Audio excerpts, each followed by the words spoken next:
Hello everybody, and today we will have next lecture on machine learning.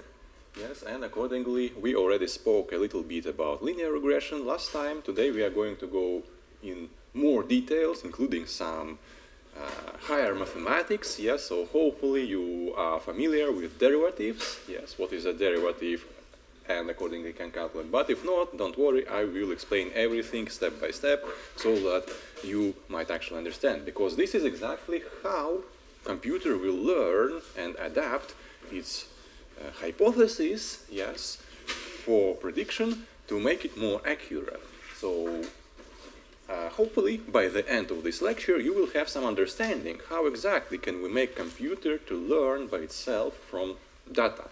And then during our practical exercise, we will split it into two parts, basically. Yes, first part we'll get some basics as to how to display data, how to load data from some file, maybe how to display one hypothesis, another hypothesis, and then accordingly how to calculate the cost function. Then you will try to search for best solution yourself, well, based on your intuition, basically, yes. And next time we will get computer to find a solution by using iterative algorithm, which I will also explain to you today. So if you couldn't register your attendance, don't worry, we can do that at the end of the lecture. Also it takes around 15 minutes for this NFC to register, so this way maybe you think you didn't register, but in truth you did register, so we'll see that at the end of the lecture. Just don't forget to try, and then if it fails, no problems, we can register manually. So, okay, we already discussed some very basics about what exactly is a linear regression and what is the idea behind that. But let me explain it briefly once more, based on this kind of problem we have right now at the screen, which is, say you have some data about houses, their size, basically area of the house, and the price of this house, yes, and you want to learn to predict how much the house might cost based on only its size. Of course, realistically, not only size of the house matters, it also matters where exactly is this house, how old is this house, did it get renovated or not, a lot of factors which we can add later.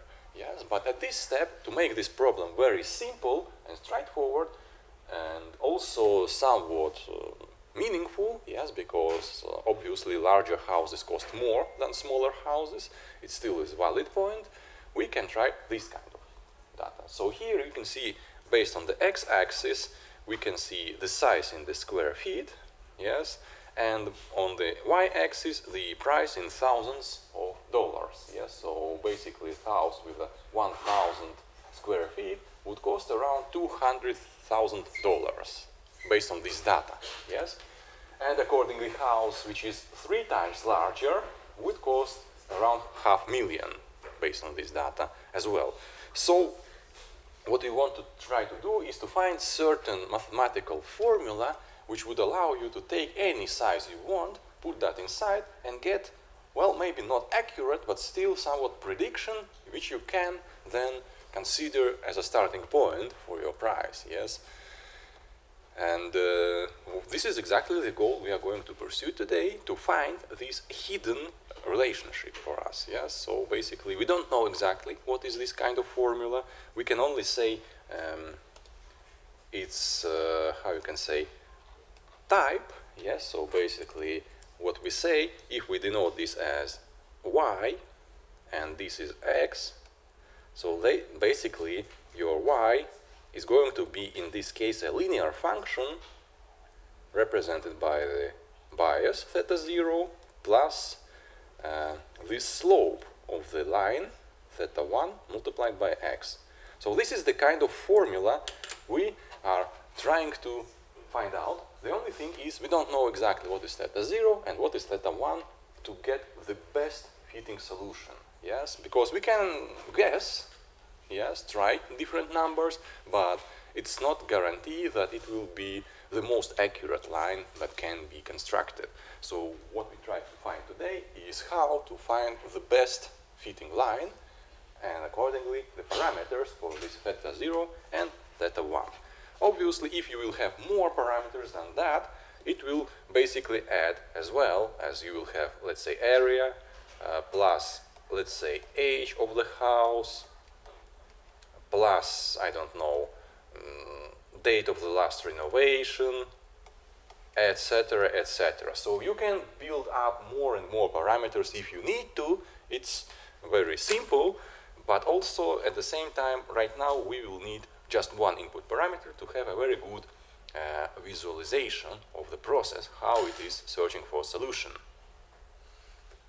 So in order to find this solution, of course, you will need to have some data first. You cannot get it from nowhere. You need to have certain data set, yes, which you can see described by red crosses on this picture. So you need to have certain, let's say, table, yes, listing the area of different sizes and their according prices. So you need to have some data collected already in order to be able to find the algorithm that will make predictions for you. Yes, so this is called a data set. In our case, we have two columns in the data set. The first column is area, and this is our input, and the second column is price, and this is our output. So we will call the inputs as feature, yes, so that is a term that is very often used in machine learning for the inputs. And there can be multiple features, like I said, yes, area, age, distance from the capital, I don't know, something else, yes, etc., etc. And our output, in this particular case, is a target value, a goal, but it can also be a label for classification problems and some other cases as well, etc. Yes. So if I now say we are wanting specifically to see example x1, y1, then that means I am referring to the first line of this table, yes, which is here. So this is x1 and this is y1. Now this accordingly would be x2, this would be y2, and so on.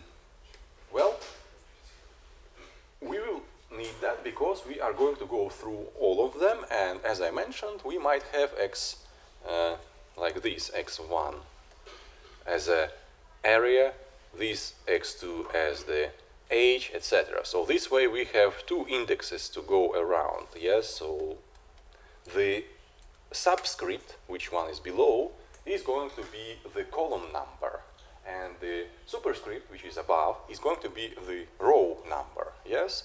So this is how we are going to notate this in future lectures as well, in practical exercise 2. So the lower index is the column number, and the upper index is the row number.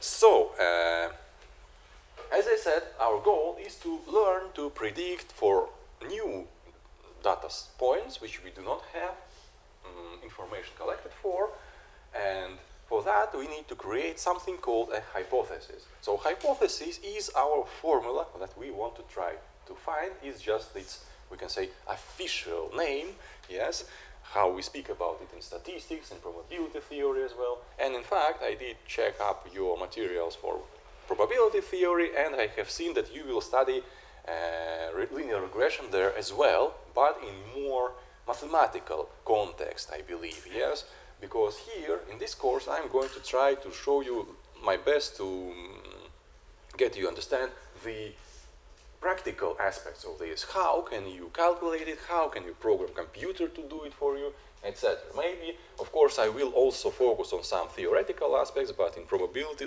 theory lectures you will get more information about it. It will be at the end of that course, so it would be nice if you already would have that before this lecture, but don't worry, even if you do not, I will explain all that is necessary.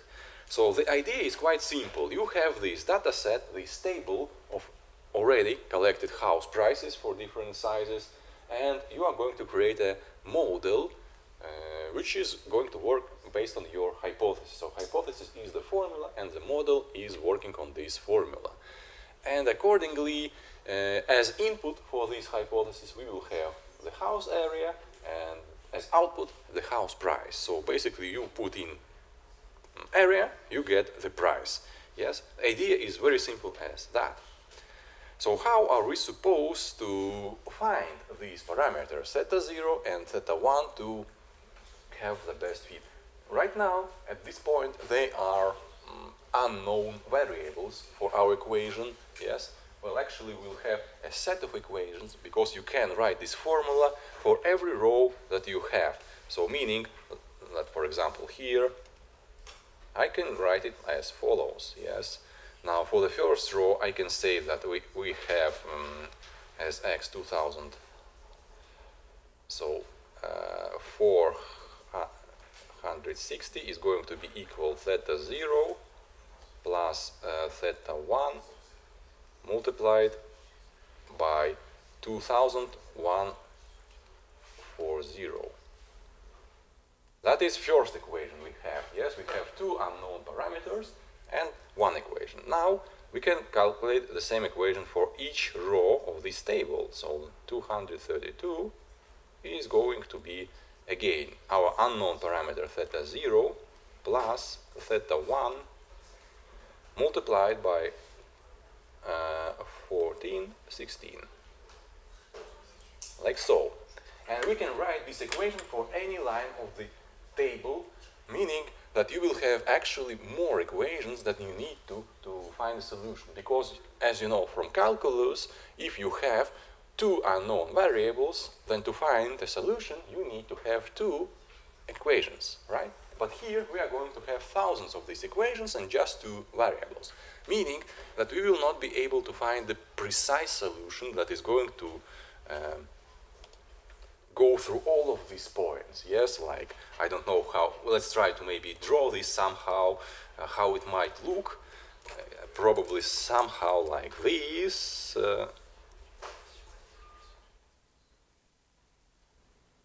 I don't know, yes, etc., etc. But we are also not really interested in this kind of a solution, which is too specific to this data set. And if you take another data, it will simply not work for that data set. What we want to find is something more generic solution called an approximation or fitting. Yes? So basically, it is fine for us that we have too much of the equations. We only need to find the line that will be as good to every of the solutions as possible.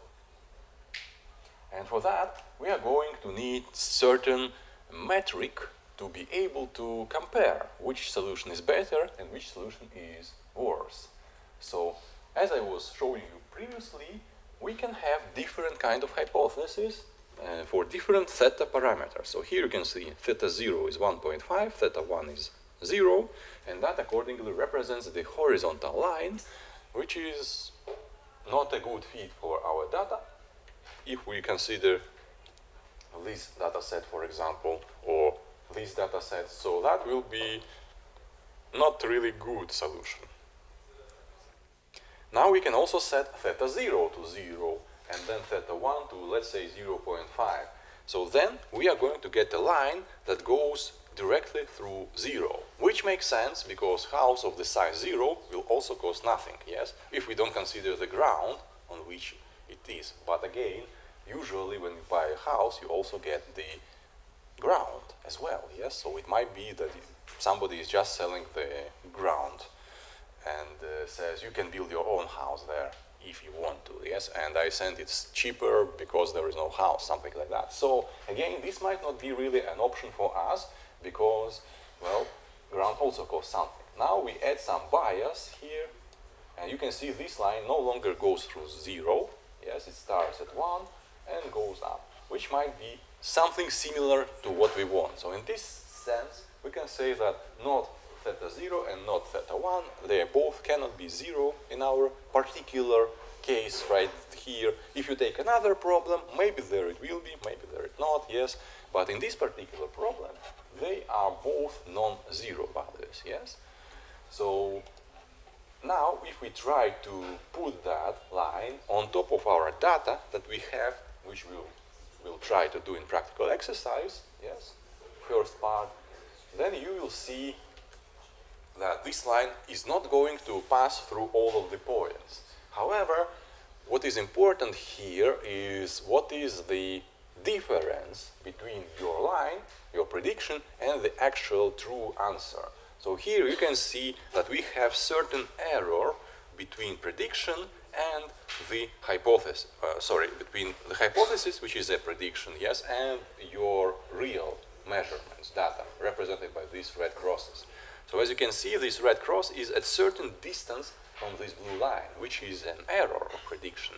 We want it to be as accurate as possible, yes, but of course, given the number of points and only two parameters to control that line, which is always going to be a straight line, yes, there is no way to make a straight line, one straight line, that will go through all of these points, yes, because they are not belonging to the same line, just like geometrically. So accordingly, there will always be situations that some points are going to be on this line, like let's say here, for example, or here, and some points are going to deviate from this line, like here, for example, or let's say here or here, yes, and some of the points are going to deviate more than others. However, what we are really interested in is to get that the total deviation for all of these points is as small as possible. We are not particularly interested to get this point only as good as possible. We want all of these points to be as close to this line as possible. So I could show this as example if I draw another kind of line. So let's say I'm going to construct another line, which is worse than this, which is still going to go through this first point precisely, yes. So my drawing is not so good, especially on screen, but it will look somehow like this, yes. So this line still goes precisely through this first point, but it is a worse solution because other points are at much greater distance, and this distance continues to increase further we go on the x-axis, yes. So in this particular case, a blue line is a better solution because the total error for all of these points is less than the total error for all of these points, which is going to be then accordingly here like so. Here this is going to be close, far away, and far away, like so, yes? So that means we are interested to know the average error of each of these points, yes? And that's exactly what we do. You can see this formula, which is none other than calculating the average. So what we have in this formula, let's take it in more details, what is what. So this is our hypothesis, this is our line, yes, and this is our real answer. So this is our crosses, points, yes.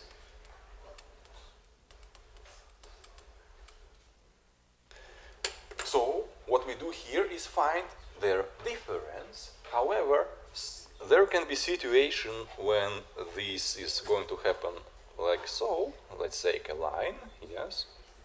Let's make a few crosses, like this, or this.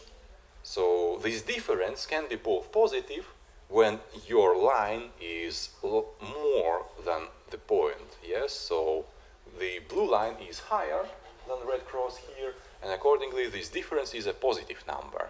And this difference can also be a negative number.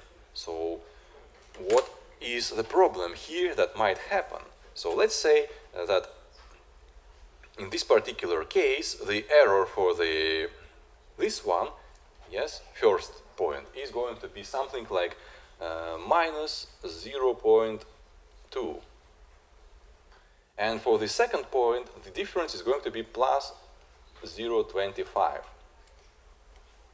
So if we will now try to consider both of these errors together, we are going to add them. And what will happen is that you will get a wrong impression of error being small. because the difference between these numbers is going to be 0.05, which is a very small number, and it seems like the error is also small, but it's not. It only happens so because one error has minus sign, another error has plus sign.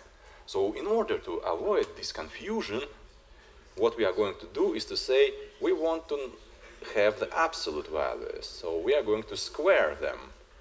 After squaring, they are always going to be both positive, and it can never decrease. So, because this way, this is a paradoxical situation. When you calculate the error for all the points, if the error is negative, then total error decreases, which is not true, because this first point is far away from the real line. If you have squares, then you can never decrease the total value of the error, and that is why we also have this square here. Yes, and the total number of your examples in table, like this is x1, y1, is m. Oh, sorry, x.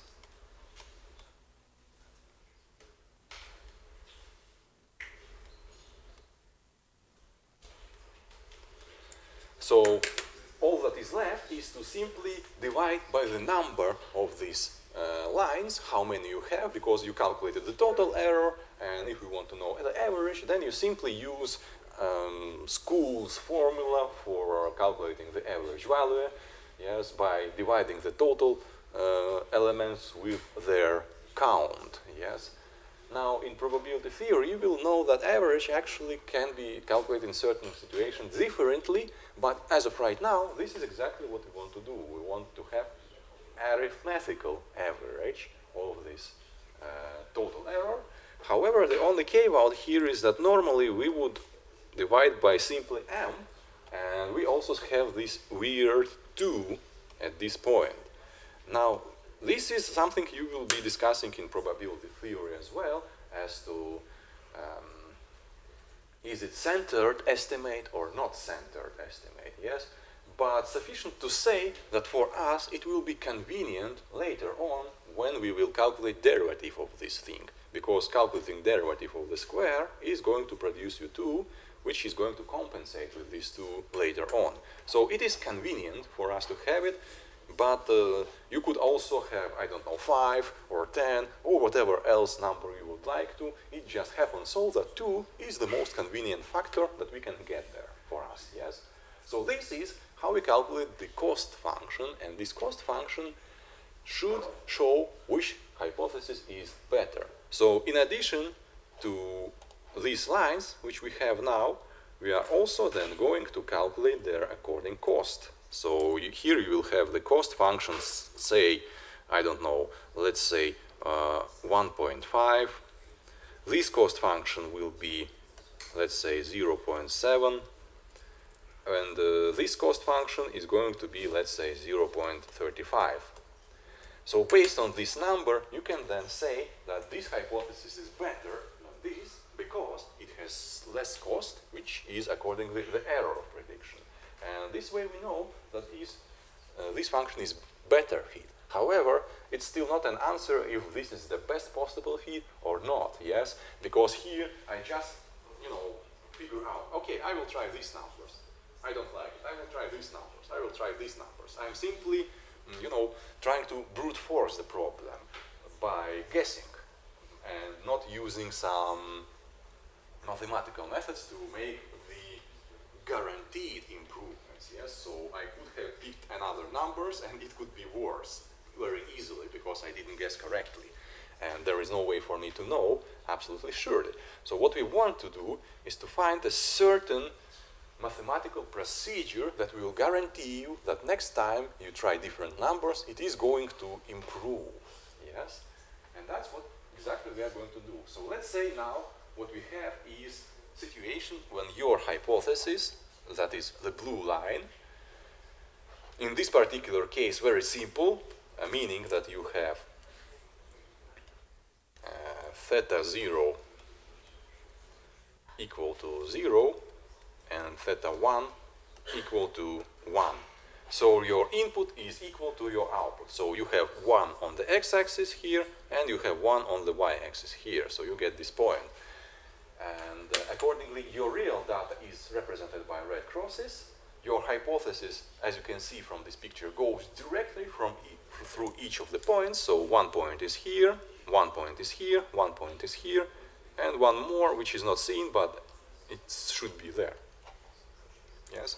So our line goes directly straight through all of these points. There is zero error whatsoever.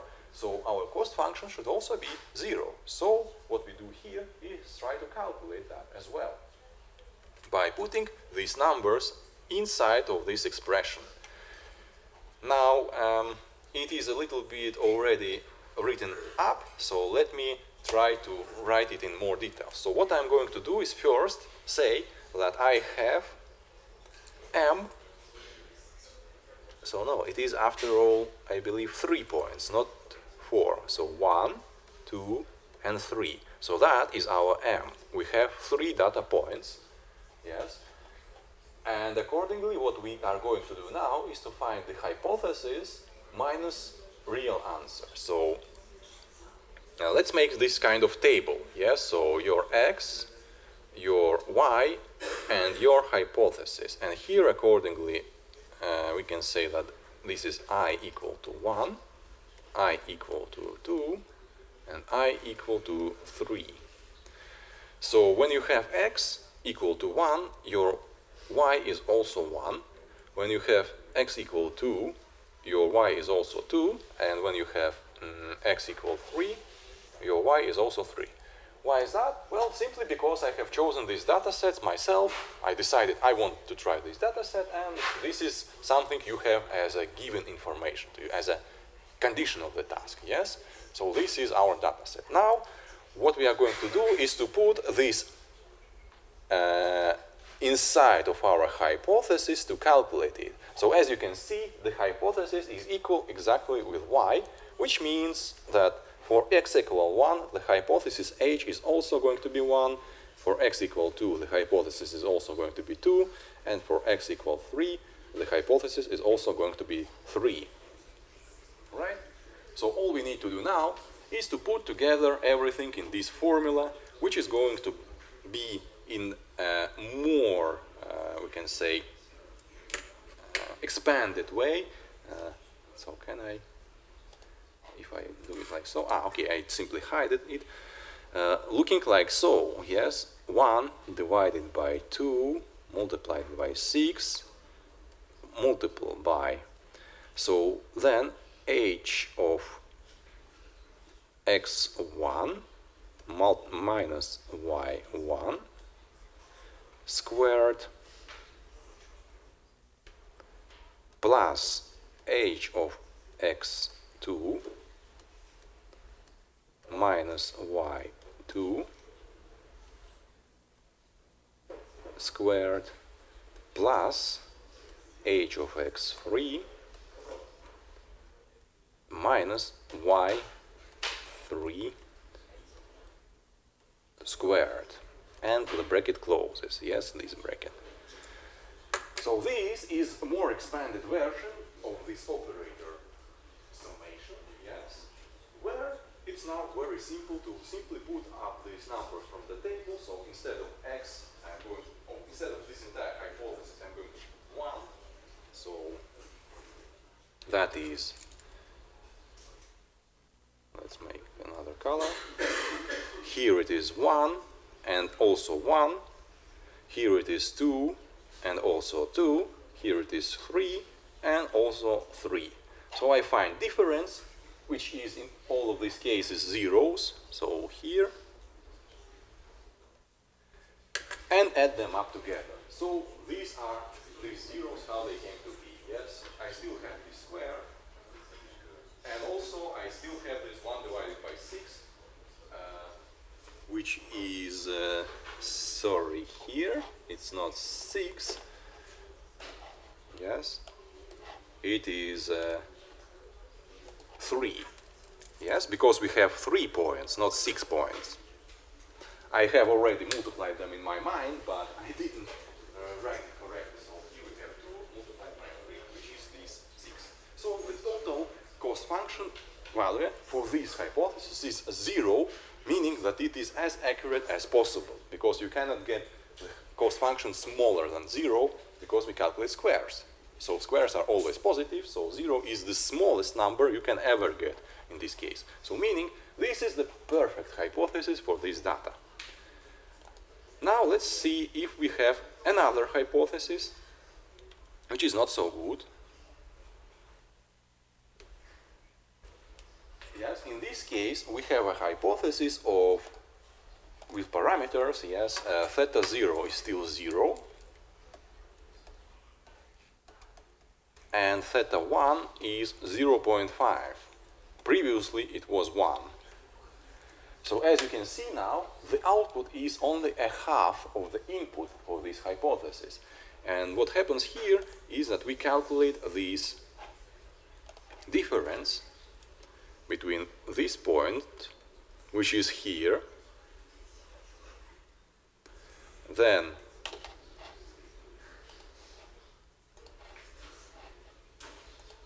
these points,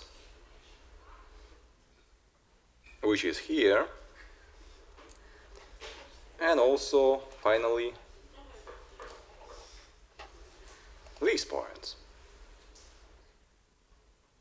which is here. So this is a non-zero number, yes, 0.58, which is obviously worse situation, but this is not worst possible hypothesis either. So basically, sufficient to say from this that this cost function, this error value, directly shows you how good is your hypothesis. The previous hypothesis was better because the cost function for that was smaller. Yes, it is as simple as that. So our goal is then very simple and clear. What we want to do is to find such theta 0 and theta 1 parameters so that your cost function is going to be minimum. So if I try to formalize this by writing, then since our cost function is depending on the parameter theta 0 and theta 1, I want to find this theta 0 and theta 1 so that this converges to some certain minimum. Now, this is not a simple task to do because this is an optimization problem which can be solved in this particular case completely mathematically, meaning that you can prove everything with the formulas, get the solution in perfect form, and then upload the formula in the computer and it will calculate this solution for you. However, as I mentioned, later on we are going to go further to logistic regression, to neural networks, and there will be no way for you to calculate the absolutely precise mathematical solution. So we are going to need to some another approach called algorithms, yes? Iterative algorithms which are going to find this solution step by step, with each next step approaching to this solution. And in this particular case, what we are going to do is to say that what we want to find is some kind of a function showing you how exactly this cost function we are not discussing right now depends on the parameters. So let's say we have two parameters as before, theta 0 and theta 1, and we need to study how exactly this j is depending as a function of the theta 0 and how exactly it is depending as a function of theta 1. So here on the picture you can see example of theta 1 behavior and the cost function. As you can see, the cost function j is minimum and equal to 0 in this particular case only when theta 1 is equal to 1. This is this point. This is the minimum which we want to find, yes, for this cost function depending on parameter theta 1. And as theta 1 parameter moves in any direction, in this direction or this direction, the cost function starts to increase, yes? So here we can see some certain parabolic function, yes, we can say, which we need to find a minimum of. Now, finding a minimum of this function is something you discussed in the calculus in your mathematics courses, yes, that you know you need to find a derivative, then set this derivative equal to 0, and find a solution. However, the problem is that theta 0 is not the only parameter we have. You have also theta 1 and theta 0, and you might have theta 2, theta 3, theta 4, theta 1000, etc., etc. And you need to find a solution that satisfies all of them at the same time. Because this is important. If you change thetas, if you fix theta 0, say, okay, this is best solution for theta 0, then you change theta 1 to find better solution, then it might ruin your solution for theta 0. So you need to find them simultaneously, which is now becoming a much more complex problem. It is multidimensional problem.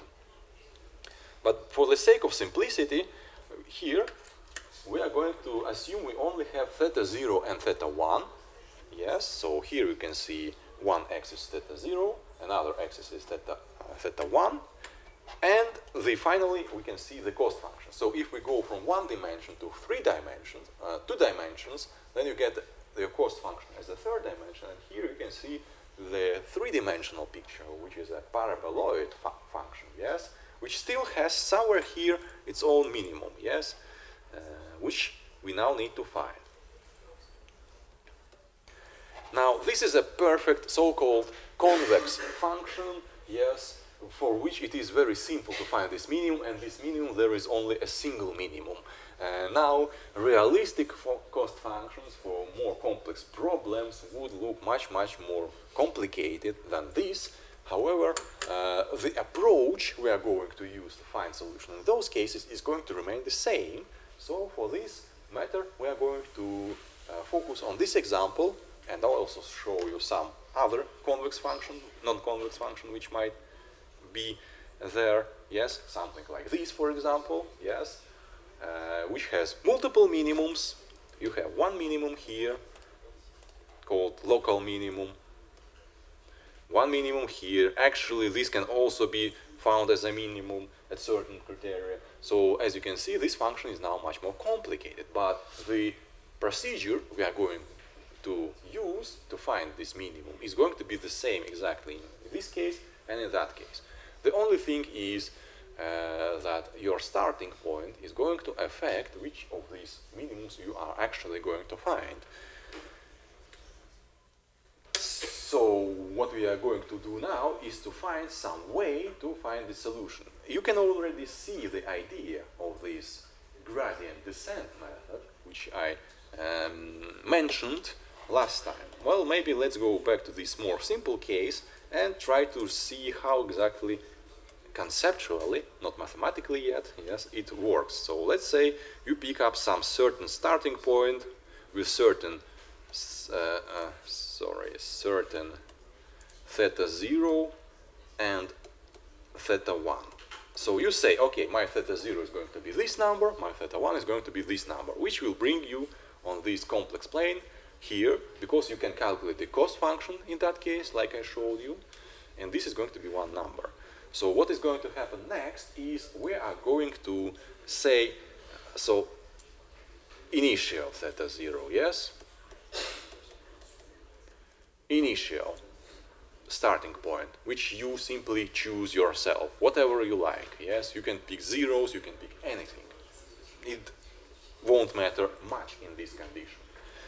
So what is going to be next step? We are going to update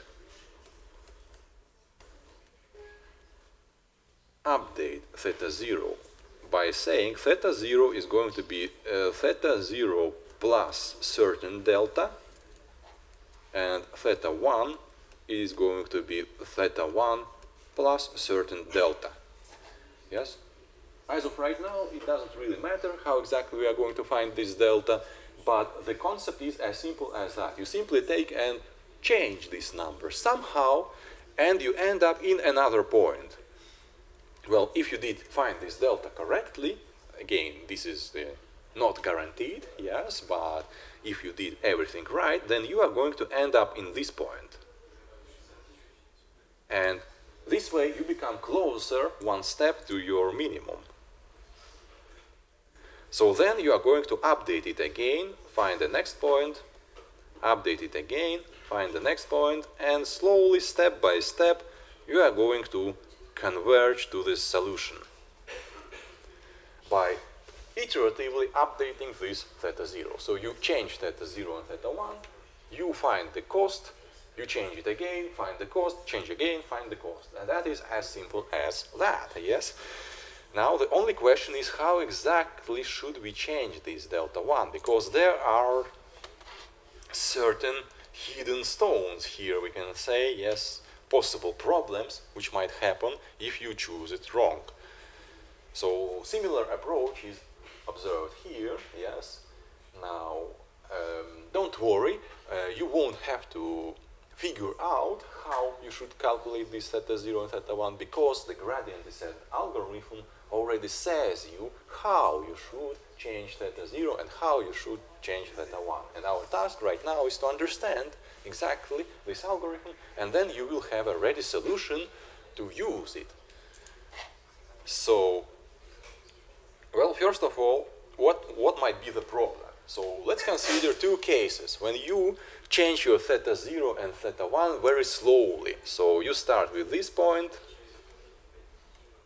Let me mark here. Then you make a delta, a tiny, tiny, small step, end up in this point, and this point, in this point, in this point. So your step is very small, and you carefully, approach this minimum very slowly, slowly, slowly. That is one problem, that your step might be too small, and it is going to take forever for you to find this solution. Another problem is if you make this step too large. So let's say your starting point is here. Differently. Let's say your starting point was already close to the solution. So your initial guess was almost correct. And you didn't, of course, know that and said, probably my initial solution is not so good, so I'm going to make a significant step, yes, meaning that from this point you are going to up to here, which is going to bring you to this point. At this step, you see that you are actually further from solution and decide, okay, I'm getting further from solution, so I'm going to continue increasing step. So next time you're going to end up here, here, here, here, and as you imagine, you will never reach this solution because you are going with each next step further and further away. So the step size here really matters. It can be too large or it can be too small.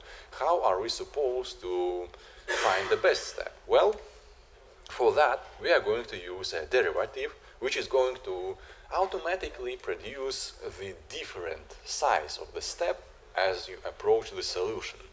You might have noticed, yes, that in this picture your starting, well, not exactly shown in the best way, but the starting step is more and the final steps are much smaller ones. And this happens automatically by using this algorithm. You don't have to change it yourself in the process. So how exactly this works?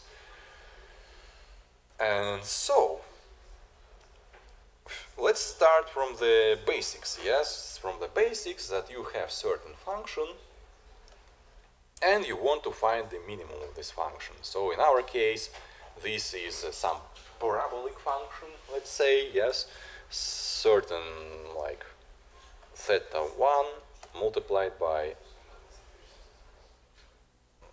no wait, not like this, j of theta 1 equal to theta 1 square plus 1, I suppose, yes? Well, no, not exactly, but plus some number. Okay, let's make it differently. Some number a multiplied by theta 1 plus some number b. And we want to find certain point theta 1 equal to something so that j of theta 1 is a minimum. So how are we supposed to do that?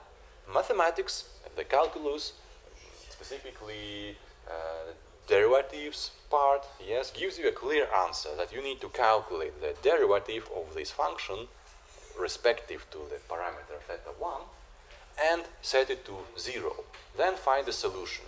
So let's try to do that in this particular case, yes? So we need to find the derivative based on the parameter theta 1 of this entire formula. A multiplied by theta 1 square plus B. Now, if you have multiple components to calculate derivative form, you can calculate for each of them separately, meaning that this is going to be equal, well, actually, let me try open some, let me open some notepad as a whiteboard. Yes, so this way we will have a lot of white space to show you.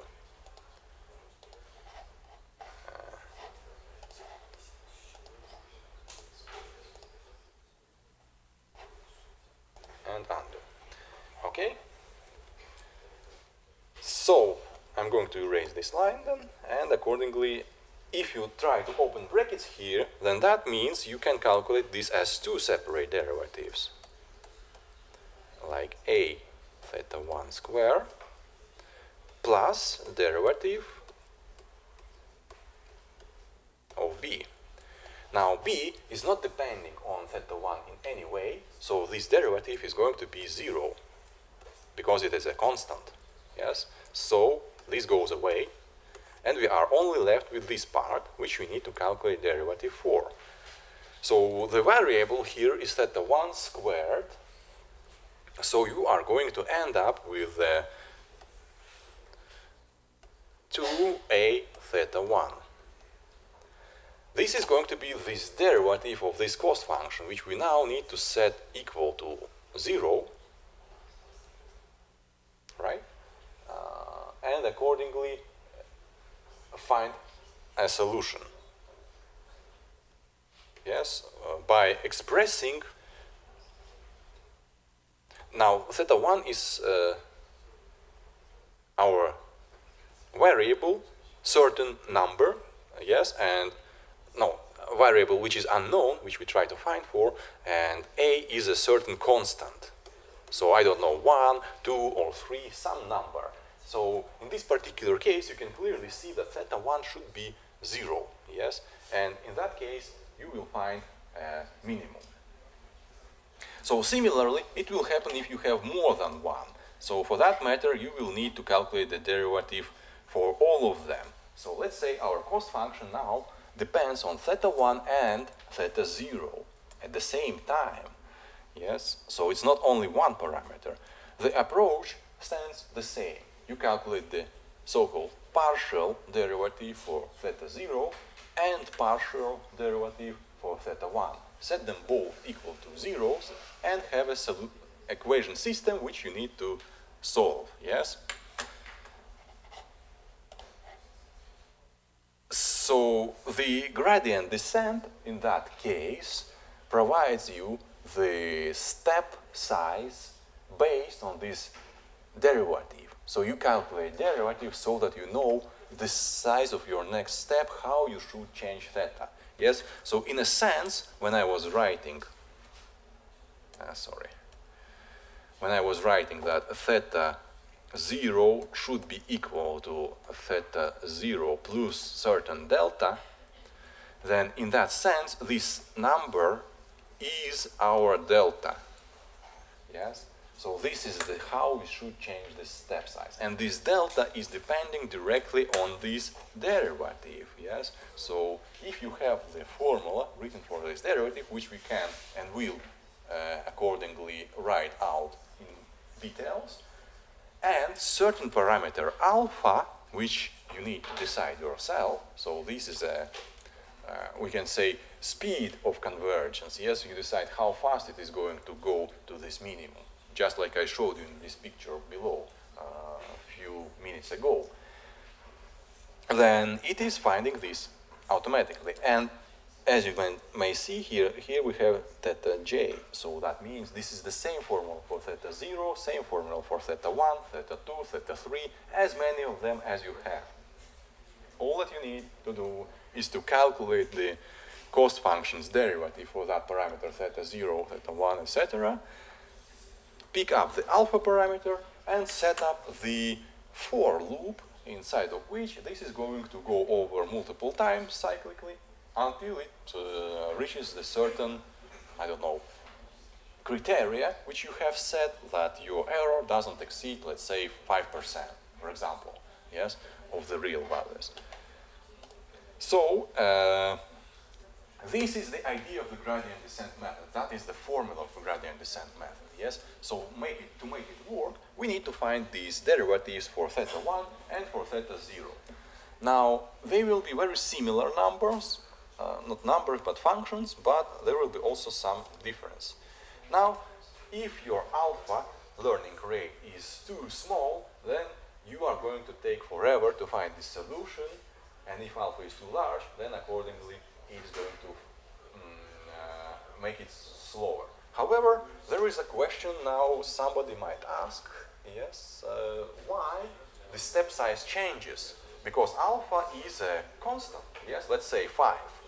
And if alpha is a constant, then why it happens so that first step was this high, second step was this, third step this, and why this step increases? Well, the answer is very simple, because the step is not just alpha, it is alpha multiplied by derivative. So if alpha is a constant, then that means the derivative changes. And that is true. That is exactly the point that, wait, where was that?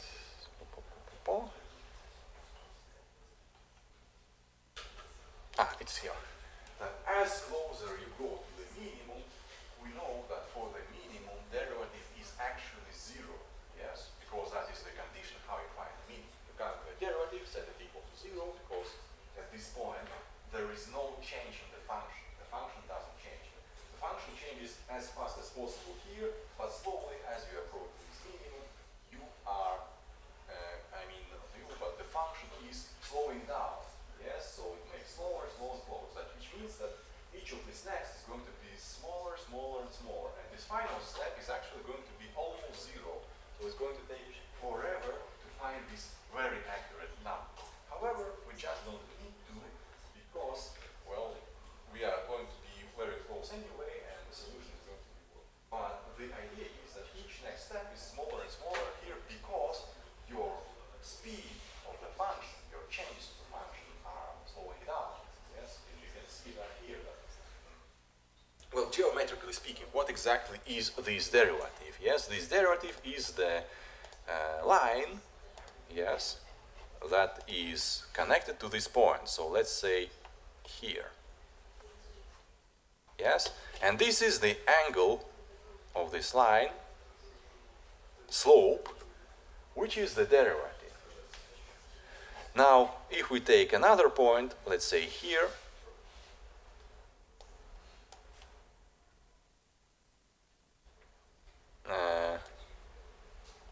then this angle, well, actually, it's negative angle, so sorry, we count it from different direction, from here. Now, angle is smaller, and as you approach this number, this line becomes like so, and the angle is also 0, so derivative itself is becoming 0. So that is why here approaching to this point slowly makes you with each next step become even slower and slower and slower and slower. This is done automatically because the gradient itself becomes smaller and smaller and smaller. Likewise, here it happens vice versa. If you initially made too large step originally at the beginning and end up here, so derivative was here negative, like so, and here it is positive, like so, but the slope is higher for this line than it was original. So that means that your next step is going to be even bigger than the previous one. Then you end up here, and slope continues to increase, and that will continue up to infinity. We will try and play around in our practical exercise with this alpha parameter, and you will see for yourself that if you pick up too large alpha value, then your algorithm may fail to find a solution for you. But don't worry, in future we will not use this algorithm right exactly because of this alpha issue, because this is some parameter you have to test out in trial and error approach without having the guaranteed guidelines as to how exactly to use it. This is a good algorithm to get the idea how this solution is found, but there are much better ones which are based on it and improved version of this algorithm which do not rely to this alpha.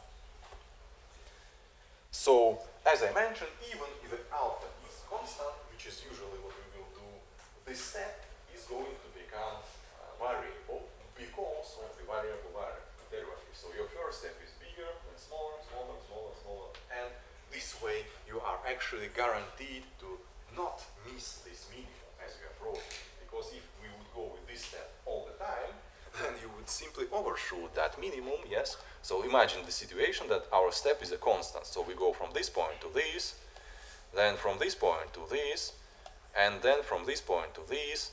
We have, missed this, so accordingly we'll go back, then again here, and so forth. We will oscillate around for a long time, maybe even longer than this way. However, because the derivative itself is also decreasing, you can see that as we approach to this minimum, it will automatically make smaller and smaller steps for you. At a certain point, this step will be so small that you will not see any difference anymore in the solution. And that is exactly what we say, okay, we have found, well, maybe not the ideal solution, but actually optimal one, yes? And in fact, we will compare this optimum solution with the, how it says, analytical one when you calculate this by using equations formula, yes, matrix system, precisely without, step by step, but in one go. Just load some formulas, set computer calculate, it calculates in one try, and thus find the perfect solution which can be found based on mathematics. And we'll compare this with this kind of solution, and you will see that they are actually the same solutions. So, if that, then we now need to take our cost function, which is here, this cost function, and find its derivative versus theta 0 and theta 1, because we are going to need them to calculate next steps, yes? Right now we are getting these formulas for you to use in practical exercises later on. So I will try my best to show how exactly these formulas are obtained. If you still struggle to go through, don't worry. Also making the video record, so you will be able to rewatch it. Hopefully I will upload it by the end of this week. And accordingly, if you will still have any questions, you are also more than welcome to ask me anytime. However, I'm not mathematics major, I'm telecommunications major, but I still will try my best to explain it to you, also right now. Yes? So what makes the derivative a partial derivative, first of all? Because there is a partial derivative, there is a full derivative. Well, it is actually in, well, simple matter. Yes, if your function is a function of only one variable, like, I don't know, function of x is, let's say, certain ax plus b, and you want to find a derivative for it, then that is a normal derivative. Functions, derivative versus x, because x is the only variable we have. There is no more other unknown variables. Now, although we also have x, now in our case, x is a known data which you obtain from table. So, in our case, in case of hypothesis, yes, of x, the unknown parameters are theta 0 and theta 1. So there are two unknown parameters, and when you decide to calculate derivative for theta 0, that means you are taking a partial derivative specifically only for theta 0. And then you will calculate the second derivative specifically only for theta 1. There is a way to calculate the full derivative then for them together, However, in this kind of problem, we are not going to need that. So what that means is that we now need to take the cost function expression and calculate a partial derivative, let's say for theta 0. Then we are going to repeat same procedure for theta 1 as well. So here you can see this expression of the cost function. This is our j of theta 0 and theta 1. And we need now to calculate derivative for, let's say, theta 0 for that kind of function. Also keep in mind that this hypothesis is our theta 0 plus theta 1 multiplied by x. So the first step we are going to do is to actually substitute this hypothesis inside of these brackets. So that now we have it here. Yes, so this is our hypothesis, h theta of x, I. And I have simply replaced this notation h theta by its actual expression. So now I have theta 0 directly in this formula, yes, because I am calculating a derivative of theta 0, and I have theta 0 here. So now I can operate with this kind of a formula. So as I was saying before, there are certain formulas for derivative saying, like, if you have a derivative versus some x for ax plus bx multiple components in brackets, then you can open up these brackets easily. Ax plus bx, yes, and calculate them separately. So for us, this means that we are going to have to calculate 3 of them separately. This one, and this one. However, if we are speaking about theta 0 in particular, then the only one of these 3 components that actually depends on theta 0 is theta 0 itself. This is in no way related to theta 0, so it is a constant. And this is also a constant number given to you in table. So, as you know, derivative of some constant is 0. So that means we are only left with this theta 0 derivative to calculate.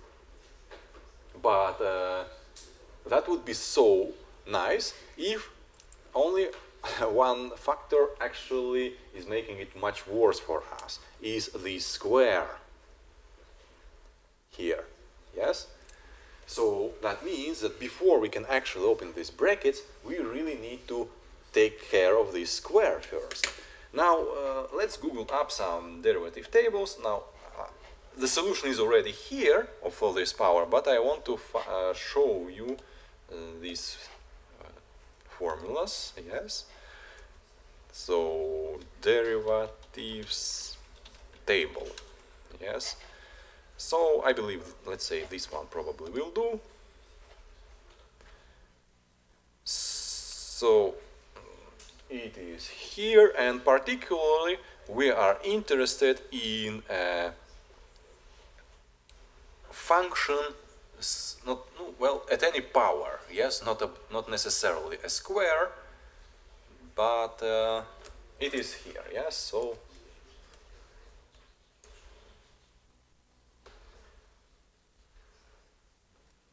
now in our case, this x is the entire bracket, yes, which we will need to accordingly now reduce the power.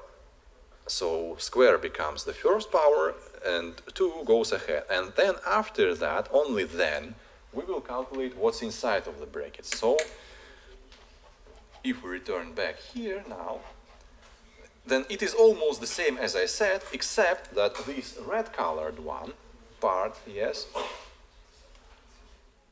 is actually a derivative of this part.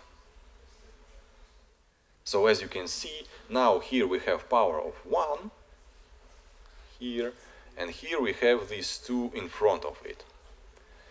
And the next part is the derivative of this entire expression that was calculated as a square, yes, of this, well, basically x in our table, yes.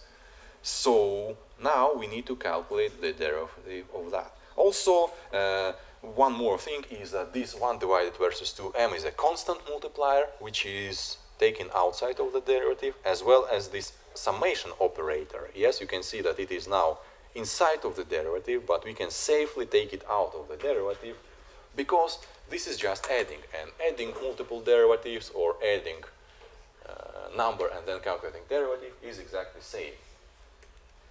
So now we calculate this blue one and we get the final answer. For that I already said to you, yes, the idea that we are going to split this into 3 derivatives. First derivative, theta 0 versus theta 0. Second derivative, theta 1 xi versus theta 0. And third derivative, y versus theta 0. However, out of 3 of them, only theta 0 is actually including this theta 0. Yes? All the others have no theta 0. No theta 0 here, no theta 0 here. Meaning, relative to the theta 0, they are constant terms, meaning the constant terms derivative is 0. So we simply strike that out and are left with calculating the derivative of theta 0 versus theta 0, which is 1. Right? So accordingly, also we take notice that we here have here 2, and we also have this 1 versus 2m. As I said, it was intentionally put there in advance to be convenient at this point, so that we can cancel out these 2 at the same time. When you calculate derivative of the square, you get this 2, which compensates for that one. So it was planned in advance. Yes? And accordingly, this is the final expression of how this derivative should be calculated. So again, you pick some numbers, theta 0 and theta 1, which are not optimal solution, but some starting point. You have x and y as a table data, which is numbers, which you can put in and calculate. And you can calculate this derivative, because you also know how many of them are there, total number. So that takes care of this derivative for theta 0, yes? And once you have this derivative calculated, you know your next step is going to be smaller than it was before. So you take your original initial guess of theta 0 minus alpha multiplied by that derivative, which you calculate according to that formula. So then we need to repeat the similar procedure for theta 1. Now the only thing that is going to be different here, because up to this point when you open this square, brackets, all that stuff, it is going to be exactly the same. The only point at which we have some differences is this part, because right now for theta 0 is constant, meaning that this part of derivative is 0. This one includes theta 1, so that means it is not a constant, it is a function, and we need to calculate its derivative. And y is also a constant, which means we can strike it out. So as you can see, if we calculate derivative for theta 0, then we keep this part. If we calculate the derivative for theta 1, then we can keep this part. Not difficult to imagine if I would have theta 2, theta 3, theta 4, theta 5, etc. Then I would accordingly have the same bracket here, always the same for all of them. And in this bracket, I would only keep the one for which I calculate this derivative. So this is theta 1, yes? However, theta 1 is not going to be simply theta 1, it is theta 1 multiplied by x. So because of that, in the formula of this final derivative, we will have this x multiplied in addition to these brackets. So putting these together, our gradient descent algorithm is going to look like this. This is the final solution that computer will run multiple times over and over, and if you choose alpha step small enough, yes, but big enough to make it possible, it will converge to the solution step by step. So with each next step, it's going to find better and better hypothesis with smaller and smaller cost function. That is the idea of how machine is actually learning, yes? It doesn't, have any kind of feelings of reward or anything. For machine, only the smallest number of this cost function really matters, and it tries to achieve this by calculating certain formulas which we have derived. Yes, so accordingly, this way it will improve. Well, if this problem can be solved, that is, yes, because you might give some data set that is impossible to solve with this kind of problem. Let's say, let's draw some kind of example of this data set. Say I have x, y axis, and then I have data set somehow like this. Yes, and I want to find some kind of line that is going to be approximate them in the best way. In that case, it's a wrong hypothesis. You need to pick up another kind of hypothesis or another algorithm for this to work. But if the problem is appropriate, yes, this method will give you better and better solution with each next step. And this is done automatically. So out of these formulas, what we know and what we do not know. So first of all, if we speak about how this is going to work in a computer, is that theta 0 and theta 1 needs to be some numbers, because if theta 0 and theta 1 doesn't exist, it cannot change it, yes? So what you need to say then you need to set initial values for them. Say theta 0 equals 0 and theta 1 equals 0 is completely fine point to start with, yes, and accordingly then it can continue to update. So this is what you specify, must specify.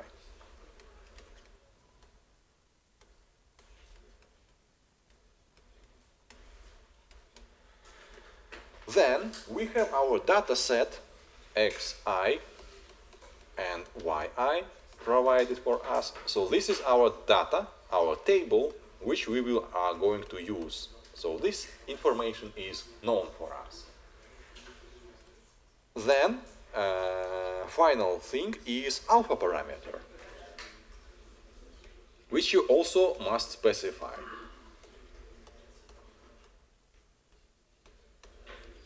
And here we have everything we need to make it run. The only question is now, how many times should we repeat this procedure? Yes? When should we stop? Well, that is also one of the questions, especially it is very depending on your choice of alpha. If your alpha is very small, you will need more time to find the solution. If it is too big, you may actually never find the solution at all.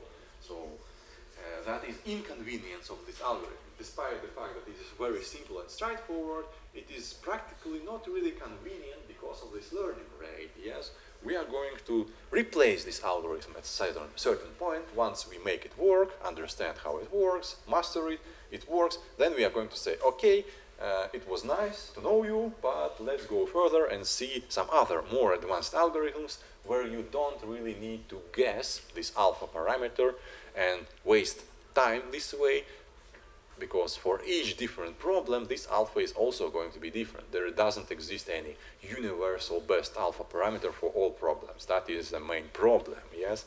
That you will need to, every time you will try a new problem, you will need to find the most appropriate alpha parameter, which will give you a solution fast enough and accurate enough, yes?